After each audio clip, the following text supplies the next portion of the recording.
You're an embarrassment to this family, Nora. My mother-in-law said it the way someone says the weather forecast. Flat, certain, unarguable. Sit in the back of the van with the coolers. The partners don't need to see you before the ceremony. The ceremony was my sister-in-law's wedding. The venue was the Whitmore Estate in Charlottesville, Virginia. 300 acres of horse country, white oak trees, and old money.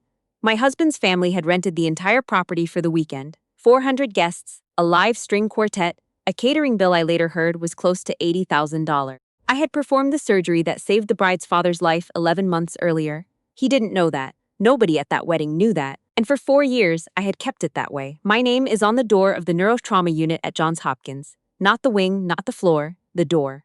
The one guests pass through when they come to visit the worst moments of their lives and hope, somehow, that the person waiting on the other side can pull someone they love back from the edge. I am that person. I have been that person for going on 16 years. But when I married into the Hartwell family, I became something else entirely. I became the quiet one, the mousy one. The one who said yes, of course, when my mother-in-law needed someone to pick up her dry cleaning, and I'll handle it when the caterer double booked for Thanksgiving, and I don't mind every single time I was assigned the worst seat at the table, the task no one else wanted, or the silence that comes from being treated like furniture in rooms full of people who should have known better.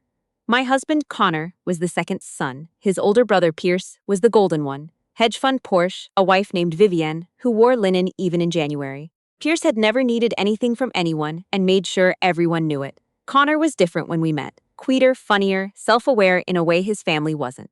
He used to say his mother ran the family like a corporation where he and I were in the unpaid internship program, and Pierce was the CEO who'd been born into the job. He stopped making that joke around year 3. By year 4, he'd started sitting closer to his mother at dinners, nodding along when she said things I knew he disagreed with, laughing at comments about my job that weren't really jokes. The night before the wedding, my mother-in-law pulled me aside in the estate's main kitchen. She was holding a glass of Sauvignon Blanc and wearing the expression she reserved for contractors who'd missed a deadline. "I need to talk to you about tomorrow." I set down the dish towel I'd been using. I'd spent the last hour helping the catering staff prep because 2 of their people had called out sick, and no one else from the family had offered. The photographer is doing formal portraits at 10. Family only. I looked at her. "I'm family. Don't be difficult." She set her glass on the granite island. "Pierce's wife has the right coloring for the portraits. You'd be a distraction. Just stay near the back during the reception. Connor understands." I stood very still. She had been doing this for 4 years, cutting me out of photographs, seating me next to the caterer's assistant table at holidays, referring to me in front of guests as Connor's wife the way someone might say Connor's sedan, a functional thing, not a person. I said, "Of course." I went back to folding napkins with the catering staff. That night, in our assigned room, not a suite, not a room with a garden view, but a converted tack room in the estate's carriage house that smelled faintly of hay. Connor sat on the edge of the narrow bed and scrolled through his phone while I stared at the ceiling. "Your mother told me to stay out of the family portraits tomorrow. She's just stressed about the wedding. Connor, she does this every time. She doesn't mean anything by it." I turned my head and looked at him. The man I had married was in there somewhere, behind this practiced peacefulness that had slowly replaced his backbone. "I performed a surgery last November," I said. 14 hours. Posterior fossa decompression, rerouting a bleed nobody else could find on the scan. The patient was 63 years old, had a wife and 4 kids, and had been told by 2 other hospitals that he wasn't operable. Connor looked up from his phone. He walked out of Hopkins 8 days later. He sent me a card for Christmas.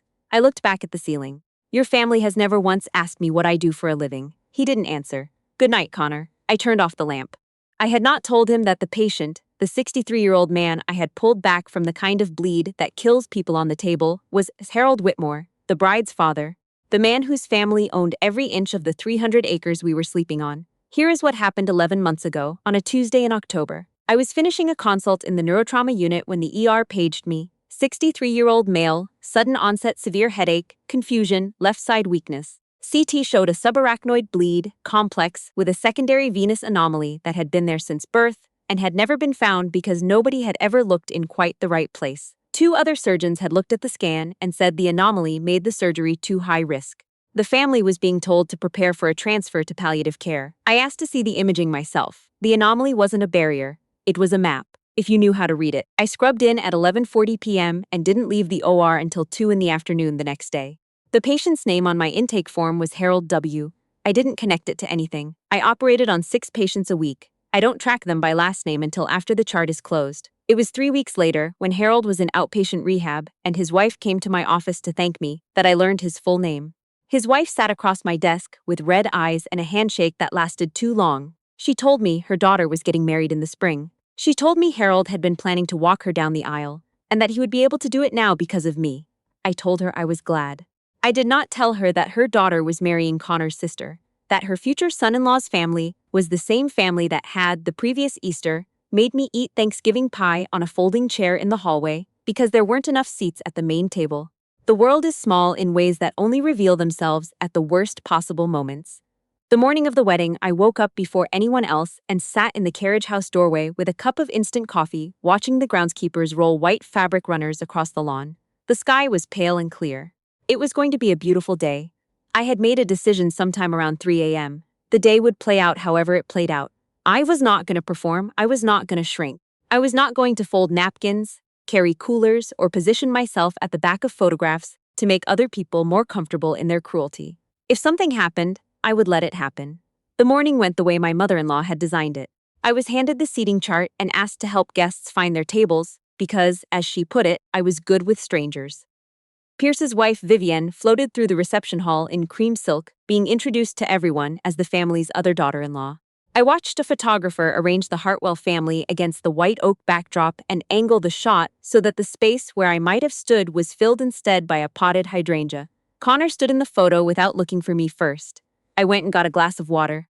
The ceremony was beautiful, the way all ceremonies are when the people inside them believe in what they're doing. The bride looked like she'd waited her whole life for this exact afternoon. Harold walked her down the aisle slowly. With a slight leftward lean I recognized from post-surgical recovery, his gait would even out over the next 6 months. I knew, but he was here, he was walking. He was crying. I cried a little too, quietly, in my seat at the outer edge of the last family row, next to a cousin no one had bothered to introduce me to. The reception was in a tent behind the main house, strung with warm lights.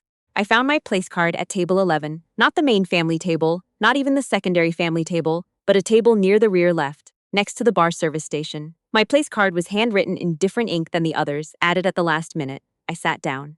My mother-in-law swept past without making eye contact. Across the tent, Harold Whitmore was making his rounds. Slower than he'd been before October, deliberate, choosing each handshake carefully. His wife was at his elbow, watching him the way people watch something precious they know they almost lost. He stopped at the main Hartwell family table. He shook my mother-in-law's hand, embraced Connor's father, said something that made the whole table laugh. Then his wife said something in his ear. I watched him nod. He turned and scanned the tent. He was looking for someone. His wife was pointing toward table 11. I sat very still. Harold Whitmore crossed the tent. He moved through the reception crowd the way people do when they have a purpose. Other guests stepped aside without quite knowing why. His wife followed one step behind. When he stopped at my chair, I stood up. He looked at me for a long moment. "Dr. Sutton," he said. Harold didn't call me Connor's wife. He didn't call me the doctor. He used my name, my title, with the particular weight of someone who had spent 11 months thinking about how to say it correctly. "I asked the seating coordinator where you were sitting," he said. 3 times. "She kept telling me you were somewhere in the back." He said it with a quiet bewilderment, the kind that hasn't become anger yet, only because the person's is too gracious to let it. "I'm fine here," I said. "You are not fine here," he said it very gently. "Would you come sit with us? I'd like my family to meet you properly." His wife was already pulling out the chair beside her at the main Whitmore family table. The one with the centerpiece, the better lighting, the seats that faced the dance floor. I looked across the tent. My mother-in-law had turned around. She was watching. The expression on her face was not quite recognition and not quite panic. It was the look of someone who has just realized they may have made a catastrophic miscalculation, but isn't sure yet how badly. I picked up my place card and my water glass and walked across the tent with Harold Whitmore. The string quartet was playing. 200 guests were talking, laughing, reaching for their wine. To most of them, a woman was simply moving from one table to another. But at the Hartwell family table, a silence fell that I could feel from 15 feet away. Harold seated me himself, the way a host does when they want everyone in the room to understand exactly what kind of guest you are. He raised his glass. 11 months ago, he said, in a voice that carried. He'd always been a man used to a room listening to him, and his voice had come back stronger than before. I was told by 2 separate hospitals that I had maybe 48 hours, that the bleed in my brain was inoperable, and that I should spend whatever time I had left saying goodbye. The table went quiet, then the tables nearby. This woman disagreed. He nodded toward me. She spent 14 hours in an operating room on a Tuesday night, and walked out Wednesday afternoon and told my wife that I would be going home. He paused. She was right. He looked at me with the unguarded gratitude of someone who has genuinely been to the edge of things. I am walking my daughter down the aisle today because Dr. Nora Sutton decided my scan was worth a second look. He touched his glass to mine. I don't know how to thank you adequately, but I want everyone here to know who you are. The tent was very quiet, then it wasn't. My father-in-law started it. A single clap startled out of him, I think, before he'd quite decided to do it. Then the Whitmore family. Then, in a wave that moved like something physical across the room, the entire tent. I sat with my hands folded in my lap and looked at the tablecloth. I am not good at being thanked. You don't last 16 years in neurotrauma if you need people to thank you. You do it because the alternative is someone's father doesn't go home, and that's reason enough. But I will be honest, I let it happen. I let the applause be what it was. I didn't deflect or minimize or excuse myself to the restroom. I sat there and I let Harold Whitmore tell 300 people who I was. What I did not do was look at my mother-in-law. I didn't need to. Later, I would hear from Connor that the moment Harold finished speaking, she had reached for her wine glass and gripped the stem so hard it cracked. That Pierce had leaned over and whispered something to his father. That Vivienne had taken out her phone and then put it away again. The Whitmore family doctor found me between the salad course and the entree. She had heard the toast and wanted to talk about a paper I'd published on Venus anomaly mapping. Then the bride's maid of honor, who turned out to be a pediatric resident at UVA, asked if I had any thoughts on neurotrauma fellowship programs. Then a man who introduced himself as Harold's college roommate said his nephew was at Georgetown Med and could he possibly get my email. I talked about surgery for 40 minutes while my untouched plate sat cooling beside me. Connor found me near the end of the cocktail hour. He stood at the edge of the conversation I was in, waiting. When the Harold's college roommate finally moved on, Connor stepped up beside me. He was holding 2 glasses of wine. He offered me one. I took it. I didn't know, he said, about Mr. Whitmore. I know, you never told me. You never asked what I did. He stood very still with that. The string quartet was playing something slower now, something that meant the dancing was about to start. My mother wants to speak with you, he said. I know that too, Nora. Connor. I turned and looked at him fully, the way I look at a scan when I need to see exactly what I'm working with. I have been patient with your family for 4 years. I have carried coolers and folded napkins and eaten pie in hallways and sat at tables next to the bar station and smiled while your mother told photographers I was a distraction. I said all of it evenly. I need you to understand that what happened tonight was not an accident. Harold Whitmore asked his staff 3 times where I was sitting. He came and found me. He did that because your family put me at table 11, and apparently table 11 is visible from the main table. Connor's jaw's tight. I'm not angry, I said. I want you to know that. I'm not making a scene. I'm not going to go find your mother. I'm not going to do anything that ruins your sister's wedding. I paused. But I need you to hear me say out loud one time that what your family has done to me for 4 years is not okay. I need you to hear that and not tell me your mother is stressed or didn't mean anything by it. He was quiet for a long time. She didn't know, he said finally, who you were, what you did. She knew I was your wife. That should have been enough. He looked at his wine glass, then at me. You're right, he said. 2 words. It wasn't an apology. It wasn't a promise. But it was the first time in 4 years Connor had said something true about his family without softening it first, and I took it for what it was, a beginning, not a resolution. My mother-in-law found me near the cake table at 8:30. She had redone her lipstick and was holding her composure the way a person holds something heavy with both arms, technically upright but visibly straining. I didn't realize, she began. I know Harold Whitmore is one of the most important. I know who he is. She paused, recalibrated. You should have told us, she said, that you had that kind of connection to the family. I looked at her for a moment. I shouldn't have needed a connection, I said. I'm Connor's wife. I've been Connor's wife for 4 years. That's the connection. Her mouth opened slightly. I'm not going to list my credentials for you, I said. I'm not going to explain my CV or justify my seat at your table. You treated me the way you treated me because you decided I wasn't worth the full version of your respect. Harold Whitmore didn't change what I am. He just told a room full of people something you didn't bother to find out. She was a woman who had controlled every room she'd ever entered. I could see her searching for the handle of this one, coming up empty. The surgery, she tried again. Isn't the point, I said. I set my empty wine glass down on the table beside the tiered cake. I'd like to enjoy the rest of the evening, I said. I'm going to go dance with Harold's wife, who asked me 3 songs ago, and I've been putting it off. When you're ready to have a real conversation, not about what I can do for this family, but about what kind of family you actually want to be, I'm available.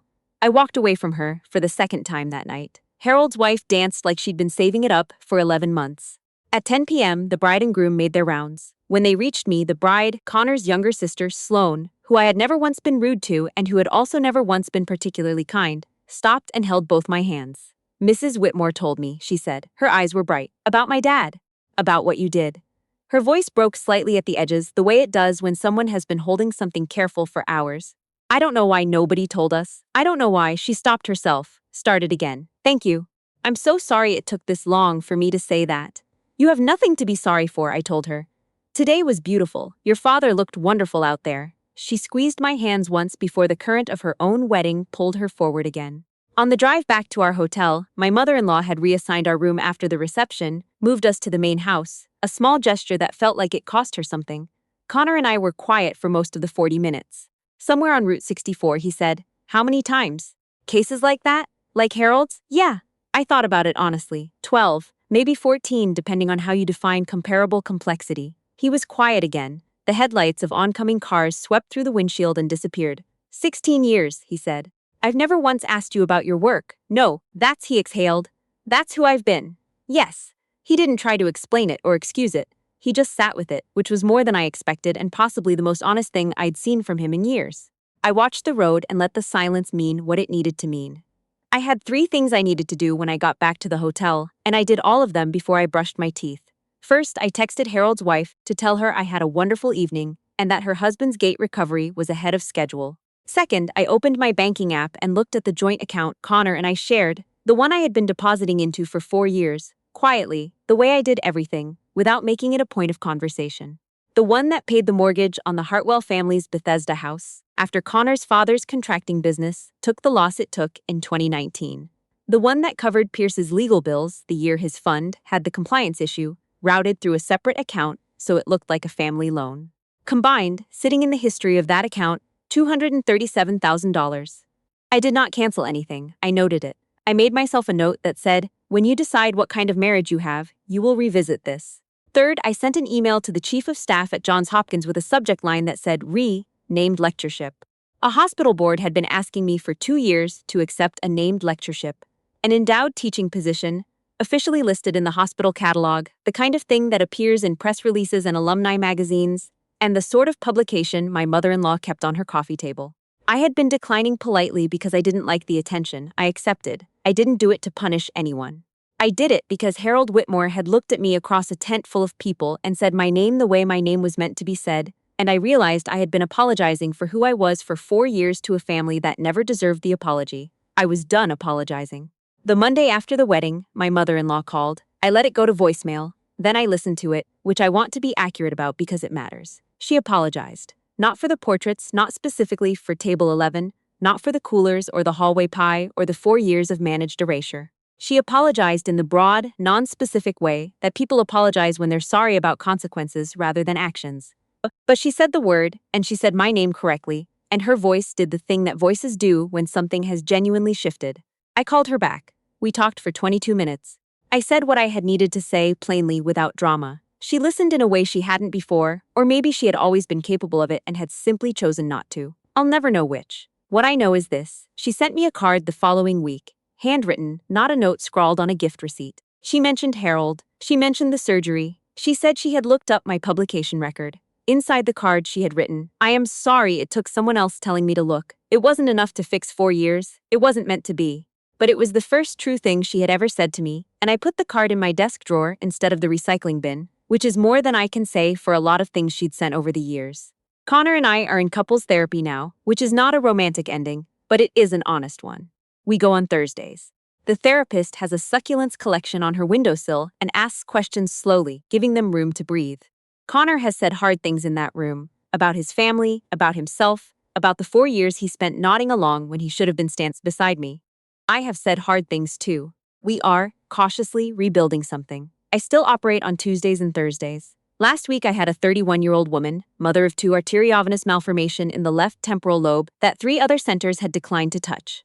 We went in at 7 a.m. I was out by 2. She woke up asking for her kids. That is what I do. Not for applause, not for a place card at the right table, not for a named lectureship or a card from a woman who is trying late and imperfectly to understand the value of what she dismissed. I do it because when you are the person standing between someone and the dark, you don't get to choose which mornings you show up. You show up because it's Tuesday and the case is on the board, and somewhere in this hospital, a family is waiting to hear that the person they love is going to be okay. I show up because I am the person who can. That was always true. It was true before the tent, before the toast, before Harold Whitmore crossed a reception and said my name in front of 300 people. The only thing that changed is that I stopped pretending it wasn't.